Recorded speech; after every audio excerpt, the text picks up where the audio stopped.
Hello my dear community. I'm back. Hope you actually miss me.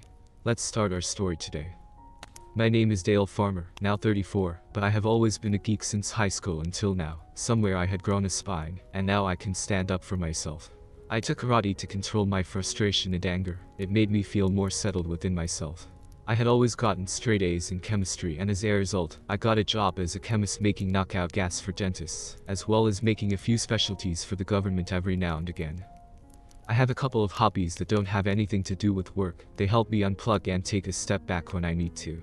I met a good-looking girl right out of high school. Her name is Shirley, and she seemed like a goddess to me then. But now she has that girl next door look. I loved her to pieces. I really did, until I stopped by to see my friend at the electronics store he runs. Hey there Jimmy. I'm helping the kid next door out with a school project. Ever since his old man cut out, we struck up a friendship of sorts. Jimmy rolled his eyes and chuckled. This isn't another volcano thing you guys are working on, is it? The last time I sold you stuff for that, I heard the gym about caught on fire. I acted offended. When you want to make Pompeii come to life, you never do anything below par on that. We both broke out laughing. No, nothing like that. He wants to do an earthquake kind of thing. I know where you keep the stuff I need. But I think if we put some small cameras inside, you can show how it works below ground as well as on top. So show me what you got, and I'll be right back. I picked out what I needed, and a few things I didn't, then headed back to the counter. Okay Jim, show me what you got. We have the usual cameras and crap, but I want to show you this.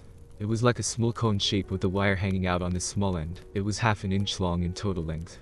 They run on those small hearing aid batteries, but the picture they take is out of this world for both sharp and clear pictures, and you can set it up for panoramic shots as well. But the best thing is they can record the video for 72 hours, before you need to change the battery. The wire out the back sends it to any monitor, TV screen, or computer with no problem. He could almost hear the gears turning inside my head. Tell you what I'll do, I will throw in a 5-pack of the video pens we just got in. We haven't tried them out yet, so you'll be our test dummy. What do you think? He asked. You drive a hard bargain. I stuck out my hand. You got a deal. He showed me how to activate the pen cams, as well as the cone cams. He put it all in a box, and I took off to make Brian's day. I got home a couple of hours before Shirley. I played with the cameras for a while, linking them to my computer like the instructions said, and then spent the next 30 minutes playing with the zoom and adjusting the lens to see how the video came out. Okay, I'll come clean. I put one on the top of my dresser, and then jumped up and down on the bed for a minute. Then I put the rest of the stuff on the end of the dresser until Brian and I could install them in his project. It was Thursday and Brian and I could only do it Saturday afternoon. I left everything there and went downstairs to start dinner. Shirley came in an hour later and she didn't look too happy. You cooked dinner, bless you. Then she gave me a peck on the cheek while I tended to the salmon on the stove. I'll take a shower and be back down to help. Sounds like somebody had a bad day, I said. Can we talk about it after dinner? I just want to get a shower and relax with a glass of wine, she sighed. Well, hurry up, I will be done soon, and cold salmon doesn't taste good. She gave me a smile and a kiss. When she came back down, I had already plated the salmon. I received a call from work and was talking on the phone to the CEO of the plant. Come on Jerry, you know I only get to have a half-day Saturday and all-day Sunday off. Why don't you call Terry or Jeff to cover the demo? They know as much as I do about it. They'll do just fine. I looked over at Shirley. With that I can't get out of it look. Yeah, I understand. Then I ended the call. Well, it looks like us going out for dinner Saturday night isn't happening. We have a demonstration for a government group, and Jerry made it clear that he wants me to take the lead on it.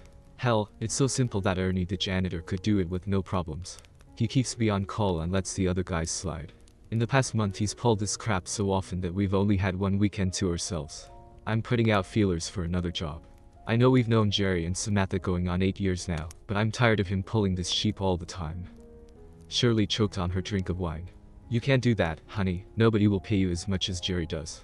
Besides, who would let you get away with working on your hobbies on company time? Dale, baby, let me call Samantha and see if she could get him to lighten up on you. Just don't do anything crazy until I talk to her, okay? I guess, but don't take too long or I'll just quit and walk the duck out on him. I'm tired of getting the shaft all the time. Being so pissed off at the time, my mind didn't understand how she knew that I worked on some of my personal projects at work. The next morning I wanted to call the guys up and tell them to finish up all the old projects, because I wanted us to try something new. I came out of the shower and dried off. I picked up the house phone and got the shock of my life. You know how much I love sucking that big fat clock of yours, but if you don't back off a bit he will quit his job and walk out. With what he knows about chemistry and understands how to mix them safely, he won't have any problem getting a better job. He'll be here all the time, and that will stop our little get-togethers because we can't have them with him here. She sighed. In a year or two when he gets his big promotion, I'll take him to the cleaners in the divorce. Then a couple of months later you can kick that witch Samantha to the curb. Then we can have her arrested after we plant the evidence, and then we're home free. He's so smart but so dumb. If he hasn't caught us in the past 4 years he never will. I want to puke when I have to play the friend act with him. I should have had him killed, instead of telling you of the plan. You blew it up into something from a crime novel. We would already have the monies coming in from his patents and living on a beach in Aruba. But you wanted it all before leaving. I just wanted you. You want all the money. Instead, you just put me and my big clock on the back burner until you want to play with it again. Jury said. That's not true, lover. I'll show you how much on Saturday after he leaves for work. He's due to tromp down the stairs expecting me to have his breakfast ready. Just keep thinking Saturday. Then she hung up. Honey, you're going to be late, so hurry it up, she yelled up the stairs. I shook myself awake, then I put down the receiver in my hand slowly. Then, hardly noticing it, I finished getting dressed and went downstairs. She put 2 eggs and 2 slices of bread, along with a couple of pre-cooked sausage links on a plate, setting it in front of my chair. Then she poured some coffee into a mug and set it beside the plate. I'm not hungry anymore, thanks. I picked up my briefcase and started for the door. What about my kiss, baby? She had a confused look on her face. I opened the front door as she came hustling around the table towards the door. Just as she got there and pursed her lips, I'm running late, I said, and pulled the door close. Don't ask me how, but I got into the car and a second later, I was pulling into my parking spot at work. I saw Jerry holding his hand up to the phone so no one could hear. He kept looking at me. He had the look of someone trying to figure out a problem. Around 11 a.m., Jerry came into my office. How's it going, Dale? You look like you have something on your mind. Anything I can do for you, buddy?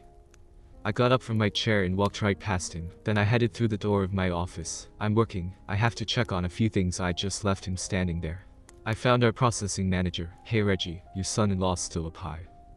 Yeah, he's still working at it. Hopes he'll get a solid case so he can play in the big leagues. He looked me in the face. You look like you want some help with the problem. Dale. He wrote down his address. I'll give him a call and let him know you're coming. Anything else? No, my friend, just getting my ducks in their proper rows if I need them. I leaned in closer. Keep your head down when it gets nasty here. I gave him a pat on the shoulder, then walked away. Reggie and I had known each other since the 7th grade. He knew something was going to happen here, and it was going to be big. He knew I never did anything half-assed. I walked back up to my office and grabbed my jacket. I told my secretary that I might be a bit late coming back from lunch. You never take a long lunch, you always come back 10 minutes early. So spill the beans, Dale. You know I care about you. Heck, I always had your back. Lisa, now isn't the time to talk, but can I give you 2 things to think about? First, how much do you value your job here? The second is, do you have the courage to walk out of here with just your own, with just your confidence that you will find one shortly after walking out? I leaned in close. There's a sheep storm coming, and I worry that you might be found guilty by association. I've got your back as well. Think about it and then give me your answer by the end of the day, okay?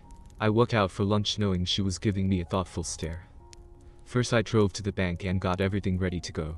It helped that Skylar, the bank manager, had a son who I had also helped out as well, and we became very close friends. I went to a lawyer who was recommended by a friend for the divorce. I spent a half hour there first telling him what I wanted to be done, which took 10 minutes. The other 20 minutes were giving him tips on how to brew better beer. He had pictures of him brewing all over his office wall. The last thing I did was to stop by HR, so I could give them my new account info, how much to send my investment counselor, and how my 401k was going to be divided up and sent to the right places I had indicated. After all that was taken care of, I ran across the street and ordered 2 sandwiches with fries and a couple of sodas. Then I took the elevator up to my office.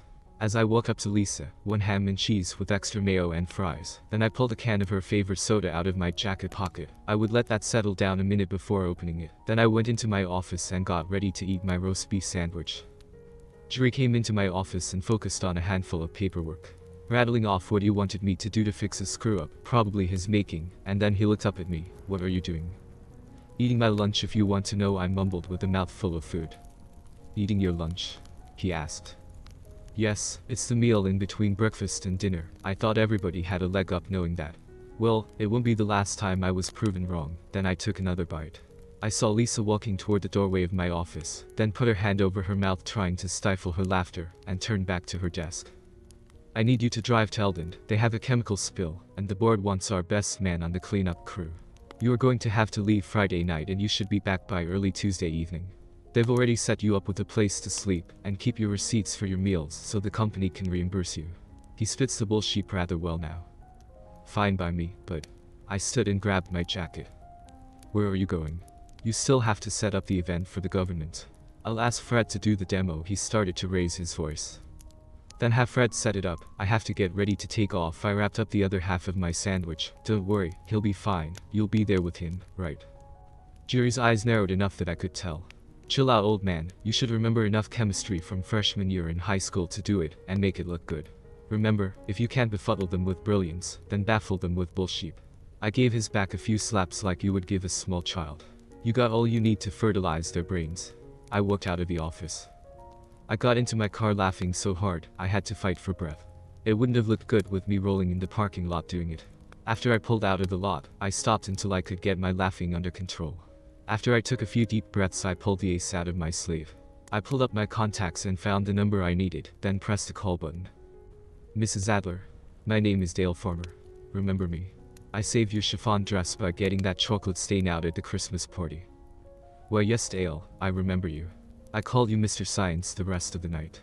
Thank you again for that. I wore the same dress at our niece's wedding a month later, and it still looked excellent. So what can I do for you, my boy? Are you calling me to call your marker in while my husband is still at work? Then she laughed that stunning laugh she had. I knew she was joking. Both she and her husband like to banter back and forth like that. Mrs. Adler, it's funny that you should mention your husband. I would like to take you both to dinner tonight, if that be alright. Why sure, that would be lovely, she said. I will call Harrison now to let him know. Where should we meet you for dinner? I remember how much you both like seafood. Shall we say, the Amulet Bay at 7? I crossed my fingers. That would be perfect. I'll call Harrison, and we'll meet you there, she replied. I will be waiting for you both. Thank you for indulging me. See you then, I smiled. Thank you, dear boy. Until then she disconnected the call. They walked into the restaurant, and the waiter brought them to a secluded table in the back. I rose, kissed her hand, and then shook her husband's hand. Dale, it's good to see you again. Still mixing it up in your lab? Mr. Alder asked. Excuse me, sir. But why are you calling it my lab? I don't understand. I was confused now. You don't need to call me sir outside of the plant. It's Harrison from now on. You can also call this lovely lady Gabby. None of this Mr. and Mrs. Adler nonsense, he said, giving Mrs. Adler a kiss. And why should I not call it your lab? I signed the papers for your promotion a couple of years ago. I handed them to Jerry personally. He glanced at Gabby and then back at me. I've got a bad feeling that you never knew that, did you? We paused as the waiters brought our food, and then uncorked a fine bottle of champagne, and poured a glass for all of us. I did not mean to eavesdrop, but I heard something about a promotion. This bottle is on the house. Enjoy your food, and do not hesitate to call on me if anything is amiss. The waiter left. So tell me, son, what's been going on at my company? Harrison didn't look happy at all. There's a lot of things going on, Harrison, and your CEO is in the middle of it all. Do I have permission to speak freely? Harrison nodded. Then I told them everything. Harrison brought his fist down on the table, making everything rattle. He looked over and waved the waiter away. I had no idea. Please accept my apologies, Dale. So am I correct in thinking that you will be suing us about the moral clause in the handbook? I won't, now that I know how you had been duped, Harrison, but I will be going after your CEO with a list of charges. I have an idea that will keep the company from losing face and still achieve what I need. Your wife did all of this as well. They call that being an accessory. If you take her to court, the truth will still come out. Does she have a job or just lives off of your sweat? Gabby asked. She's up for a seat on the board of Robinson's Fashions. I believe that's where the rich go shopping for clothing nowadays, I replied. Then I stood up and refilled everyone's glasses. I caught Harrison's sideways glance at his wife. You don't say. I know someone who works there. I could say a word or two to help you cause if you would like. Gabby smiled. I've been thinking, and I believe that I have a plan. I glanced at them both. An hour later we left the restaurant. Both Gabby and Harrison had a smile on their faces. You're one ruthless man, Dale Farmer. I see I made the wrong man the CEO of my company. He actually laughed out loud. So what time tomorrow should we call on you? I'd say around 8 p.m. would do nicely. I smiled. I went home and began to set my clothes out for the trip. Shirley just looked at me. I walked right by her without any type of kiss for coming home. I made dinner. Where have you been? I went out and had a couple of drinks with some friends at work. I really don't think I should eat with all the alcohol we drank. I don't want to be sick when I take off tomorrow. I'll wait for breakfast if you don't mind. Which friends? Did Jerry get drunk too? She asked pointedly. I don't remember seeing Jerry there. He must have not been invited to go with us, or something like that. I better get some sleep. I have an early day tomorrow. I took off my clothes, slept into some pajama pants, and laid down on the bed. Of course, when Shirley got done taking care of things, she came into the bedroom to find me sleeping. She lay down and didn't try to spoon with me. All she did was turn away and start texting on her phone. I was up early to greet the morning. I had felt better than I had in years. So I went down to start the coffee. Shirley came down about a half hour later. I'm glad you're up now. I have to get packing.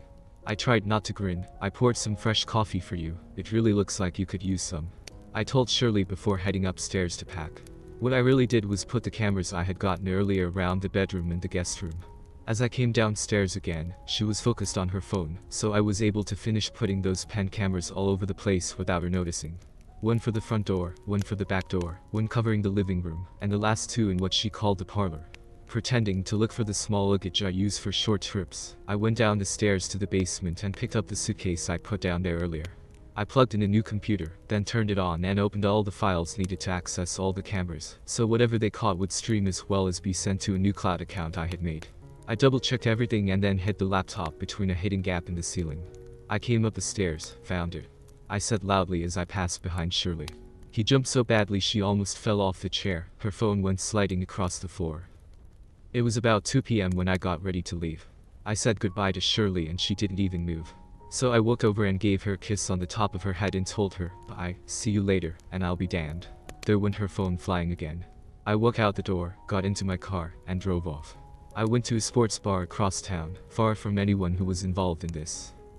It was after a couple beers and about 5:15 p.m. when I pulled up the streaming coming from my house. I wasn't even gone for 2 hours yet, and already there was a line of clothes starting at the front door and ending halfway up the stairs. I switched to the cameras in the bedroom and there they were, running like two dogs in heat. I wondered if they knew I put a voice-activated recorder at the headboard of the bed. I didn't have time to hook it up to the streaming, but the tape it had in it should prove to be fun later on. I zoomed in on the nightstand and saw their little blue and pink pills. I went back home and let myself in the front door very quietly. I could have played AC/DC on a big boombox at maxed out volume, and they still wouldn't have heard me. I slowly walked up the stairs and made it just outside the bedroom door. I went into the bathroom, got a towel, and then came back to the door. I put on my mask and then pulled the pins on a couple of canisters I made in my lab, setting them inside the bedroom before quietly closing the door and putting the towel down the bottom of the door so the gas would stay in the room. About 20 minutes later, there wasn't a sound coming from inside the room. I chuckled as I slipped my mask back on and poked my head into the room. There they laid all tangled together. I pulled the restraints that I had bought the day before out of my closet. It was easy to tell that Jerry had been doing Shirley doggy style, so that's how I tied them together and used the rest of the rope to secure them both to the supports under the bed. I gently placed the two ball gags I had next to them on the bed. I went around the room opening the windows so the gas could escape. Then I looked at my watch and saw I was already 15 minutes behind schedule. After I was sure all the gas had left the room, I put the ball gags on them and connected the two together with 4 carabiner clips. Then I proceeded to wake them up by dumping a couple glasses of ice water on them both. I pulled the overstuffed chair next to the bed and slid down until we were at eye level. At first, they acted like they were still under the gas. I had expected that as they tried to figure out what happened and how to get loose. I pulled the cattle prod up and placed it against Jerry's ball sack, and then hit the switch for a moment. That woke him up. I sat back down in the chair so I could look at their faces. What do we have here? You can't be making a porno film because you don't have any cameras set up. I'll give you a hint, I have 9 cameras all over the house, both upstairs and downstairs. Don't you think that was a good idea? Then I put the prod against the metal clips holding them together. I counted to 3 before I shut it down. I asked you two a question. They tried nodding their heads. For 4 years you two have been ducking behind my back, so it's time I got some payback, don't you think? I walked to the foot of the bed and placed the cattle prod on Jerry's taint. I held the switch all the way down as I counted to 5 out loud, and then I calmly said, I don't see Shirley's taint, I guess I have to use another target instead, and I slid it up her count. There you go, I like this alternate target, the results should be electrifying, wouldn't you agree, slut? I heard her trying to scream around her gag. I let her scream for a few moments. Then stick that taint of yours out into the open, or I'll just hit the switch right now. She knew what she had to do to save her count, so she raised it up. I counted to 6 because she made me wait. I knew those marks on their taints would be carried for their lifetime. I'm feeling generous, so I'll put the cattle prod away. I wiped my prints off with Jerry's red silk boxers, laughing all the time, then I slid it into her dresser drawer. Well, now that I can't use that, I'll just have to use another means of torture for two dumbass people who so enthusiastically pissed off a chemist and thought he'd never find out, or deliver any consequences. I put on my thinking face. I know, let's have a good old party with family and friends. I called Shirley's parents. I put it on speaker so she could hear the conversation.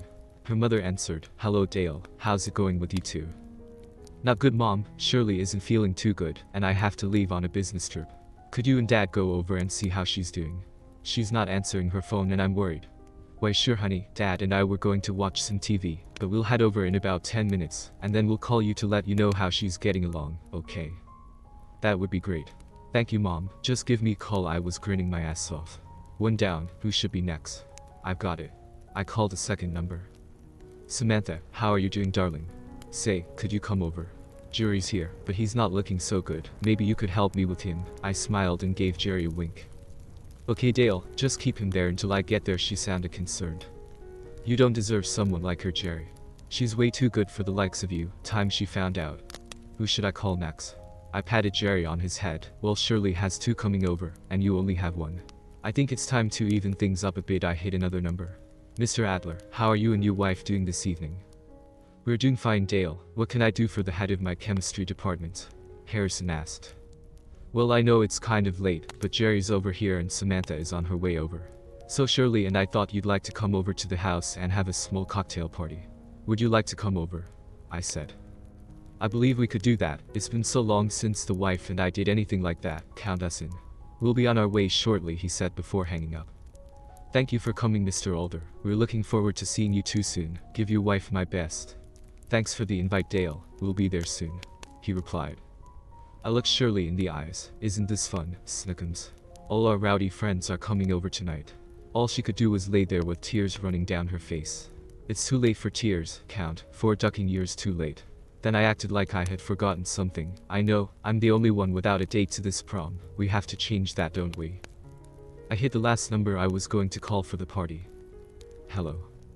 Lisa my darling, there's a party going on at my house tonight, and I could only think of you as the most deserving person I know that I would care to invite. Please say you'll come." "Dale, are you asking me out?" Lisa asked. "Lisa, the Alders are coming, both sets of our parents are coming, even Jerry and Samantha will be here, but I'll only be happy if you were here with me. So what do you say? You're not drunk or pulling my leg, are you?" She sounded a little rushed. "I care for you too much to do that to you, honey. This isn't a joke, I'm asking." I sounded serious for the first time tonight. "To be honest, I got your address from HR today. I have time to come get you if you don't want to drive. I know where you live. I've had your address for the past 6 years. I am your secretary, you know." Then she laughed. "I'll be knocking on your door in 15 minutes. Then the call cut off. "Okay, you two, don't go anywhere. I have to whip up some snacks, real quick." Then I remembered the New Deli 3 blocks away. I found the number and gave them a call. "Lisa beat them by 5 minutes. I thought you said 15 minutes. You want me to go back home and then come back?" She giggled. "Let me show you what I've wanted for a couple of years." Now I took her into my arms and gave her the most passionate kiss that I had ever given to anyone. Is there more where that came from? Her breathing had gotten a little heavier. "You'll find out soon enough." Then I kissed her again. "What about your wife? I don't think she'll stand still for this," Lisa asked. I broke out laughing for a minute. "Well, let's go ask my soon-to-be ex-wife, but I have to get something from the basement first." I ran down and retrieved the laptop and set it on the kitchen table. "Now let's go ask her." Lisa gave me a look like I was crazy. "No honey, crazy was what was going on when I came home. Come here a minute, I've got something to show you." Then I opened up the bedroom door. "Now that is crazy." She walked around the bed, and then bent down to make sure about what she saw. "So how did all this happen?" "I went out for dinner and then came back knowing her and her lover would be screwing each other on our bed. I had made up a couple of canisters of CTR-17 and set them off in the bedroom. They went out like a light. I then secured them as they were for the party tonight, you know, like a centerpiece for the table. Others will be stopping by soon, and I wanted to show off the centerpiece of their infidelity, so the others can enjoy it as well." Lisa walked around to Shirley's face. "You're one stupid witch. But I want to thank you for throwing Dale away, because now I can treat him like he should have been from the beginning." Yep, one dumbass stupid cow. We need to go downstairs, my love. Our guests should be arriving soon. We have to be good hosts and put out the drinks and snacks for them, I laughed. We can always come back for another visit, they're not going anywhere. As a matter of fact, they will be on display all night long. The first to arrive was her parents. Mom asked what I was doing here instead of on the business trip. I couldn't take not knowing, so I blew the trip off and ran back here. I left her upstairs in the bedroom just the way I found her. You and Dad can go up to see her, but I don't think you're going to like what you see. I looked at her dad. I'll have the whiskey ready when you come back down. I'll get a glass of wine for Mom as well. Then Samantha came running up to the door. Where's Jerry, Dale? I have to check on him. He's upstairs, Sam. I couldn't believe it either. So I left them as I found them. Then she took off up the stairs. I had already had their drinks poured when Mom and Dad came downstairs. They just looked at me. I'm sorry, but that was the way I found them when I walked into my own home. Your drinks are on the counter, and the snacks are over there as well. Samantha, on the other hand, went off like an army barrage. I never knew she knew so many cuss words. Then I heard a crash. I went to the stairs to see what Sam had done, but she was coming down. Sorry about the lamp, I knocked it over while I was waving my hands around. You got any vodka? Over here, honey. Sorry you had to see all of it, I said. No, Dale, if I hadn't seen it I wouldn't have believed it. Do you have any scissors? I got her a pair from the drawer. She held up 3 credit cards and cut them all in half, and left them on the table. I took all his cash, but $20, and left him with only his car key. My brothers are coming over to pick me up while the other drives my car back to the house. They're spending the night in case he shows up. She looked up at me with the saddest eyes. How about a refill, bartender? Mom walked over to me. She's one screwed up witch for doing this to you. I'm not stupid enough to ask if you could get over this and take her back. I have to leave and think about whether I still have a daughter or not. God, Dale, Dad and I are so sorry that our family messed up you and yours. Not your dad's fault, none of this is on you. I gave her one solid hug as she cried on my shirt. Shirley's parents left right after Sam's brothers came by to pick her up. My mom and dad came next. They went upstairs. Mom came back down after a few minutes, and I gave her a glass of wine. I heard a loud sound and went up to see what was going on. Dad walked out of the bedroom massaging his right hand. I just smacked him a little and the punk passed out on me. I'm going down to see your mother. I walked in and took a look. The whole right side of Jerry's face was already turning black. He was out cold. Then a sour smell got my attention. Urine. They were both covered with it. I went back down and poured a glass of bourbon for my father. I took a few pictures for the family's website, for posterity, you understand. Then when Mom walked out the door, my dad leaned over. Nice touch, son, nice touch. The elders walked in soon after everyone had gone home except for Lisa. We greeted them and they sat down on the couch. Can I offer either of you a drink? I have a nice bottle of red if you would prefer, Gabby. Harrison stood up. I think we will wait until after all business has been settled. Gabby nodded in agreement. So Dale, would you like for us to meet your other guests? Giving me a slightly evil smile. I would be happy to, Harrison. I couldn't help but let out a small chuckle. If you both would follow me, I would be happy to introduce the two of you. I led them upstairs to the master bedroom. Will you look at that, my dear? It seems that I have hired the only CEO in the world who makes house calls. It was obvious that Harrison was planning to enjoy himself with everything going on. I left and got another chair so Harrison could sit next to his wife. Why, thank you, Dale. You're a gracious host indeed. As he sat down, shall we get down to business? Something smells rather unpleasant in here at the moment. Yes, dear, that would be nice. I do smell a touch of the sour in here, now that you mention it, Gabby replied politely. Harrison pulled a short stack of papers from his jacket pocket. Let us begin. He cleared his throat before he began. Jury Mathers, the company has evidence of your embezzlement and misappropriation of funds, which you withheld information from one Dale Farmer for 2 years. You had it routed to an offshore bank account. Said account has been frozen, and the money is on its way back to the USA. You also withheld the promotion information from Mr. Farmer while you stole it from him. The board of the company sees that as theft and embezzlement from not only Mr. Farmer but the company as well. Both sets of charges have been filed in both federal and civil courts. The board sees this as grounds for termination. As I imagine, you're curious as to federal agents stepping in. The FBI has reviewed your offshore banking and found you had broken several laws, including defrauding the bank, as well as wire fraud, and a couple of other charges that they are looking into. Very bad form indeed, Jerry. But I also need to inform you that in the process of helping Mr. Dale Farmer regain his status, you denied him. The board has also filed a civil action against you as well on his behalf. I have one more item of information that I shall leave you with.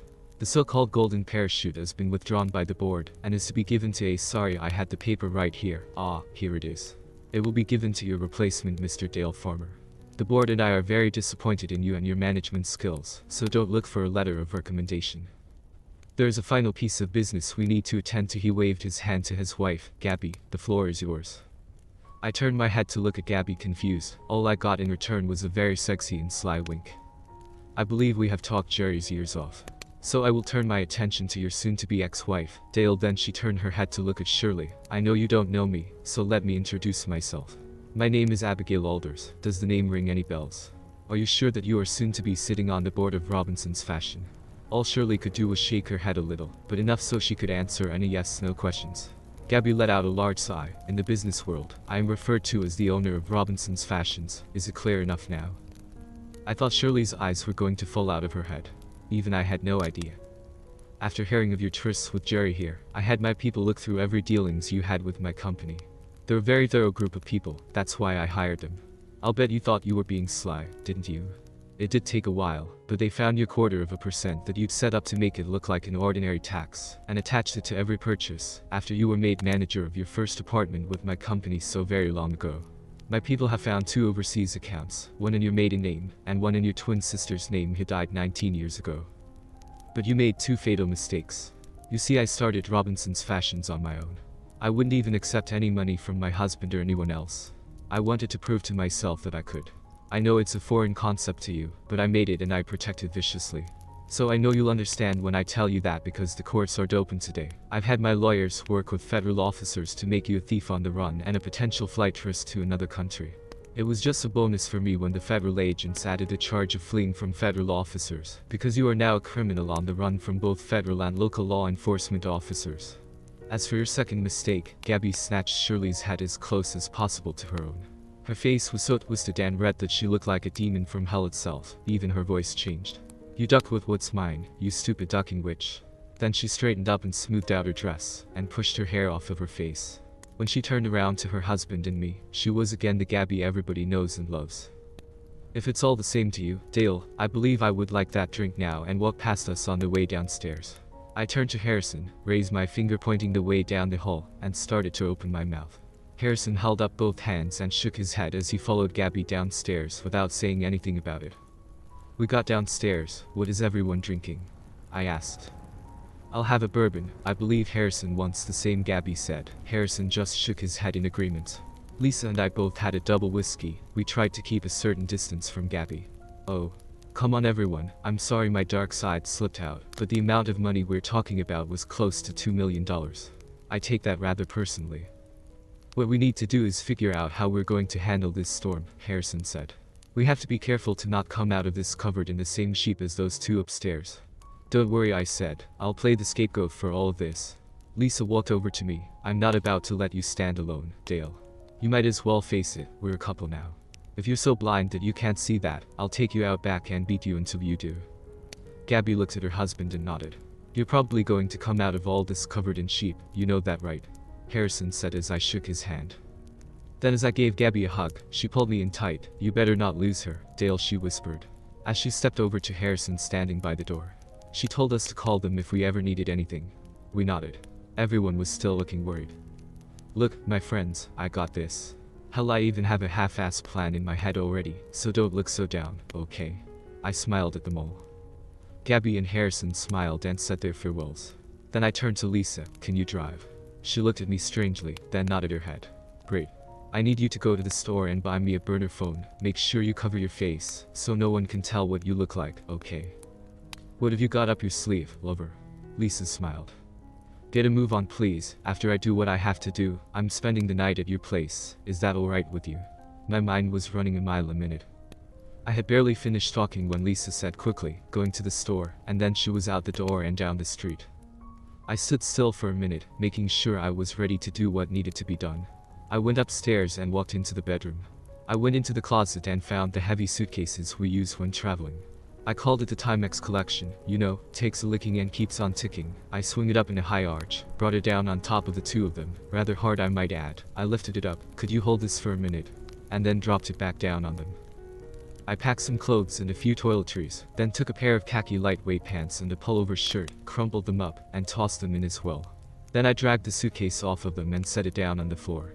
I went back into my closet and traded my leather shoes for a comfortable pair of deck shoes.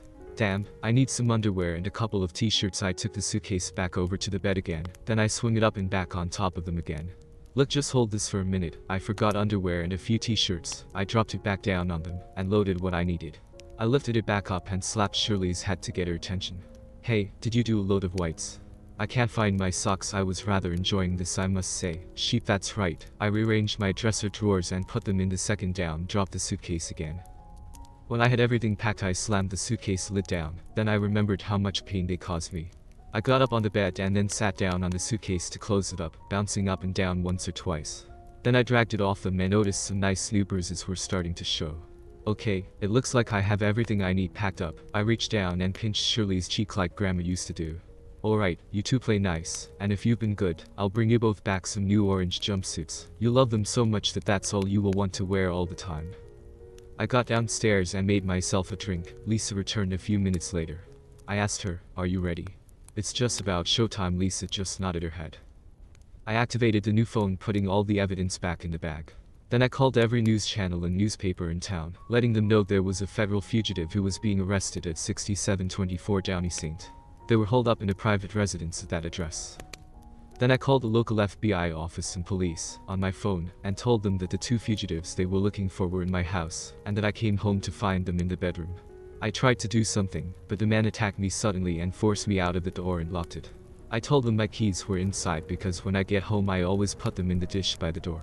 A few college friends that I knew were walking down the street. I pulled a muscle or stretched a tendon in my groin, and they came over to help. They told me they found the back door open and went upstairs to confront them. They came downstairs and told me they had subdued them with some stuff that was lying around the room. "Are they still on the premises, sir?" the officer asked me. "I believe so, officer. I kept hearing loud sounds, but everything is quiet up there now," I replied. "We have units in the area close to that address, and we'll be sending some support units to assist them." "Where are you now, sir? You're not being threatened or in harm's way, are you?" he asked. "No, sir, I'm laying on the couch and a friend from work is with me. I can hardly move with my bum leg," I replied.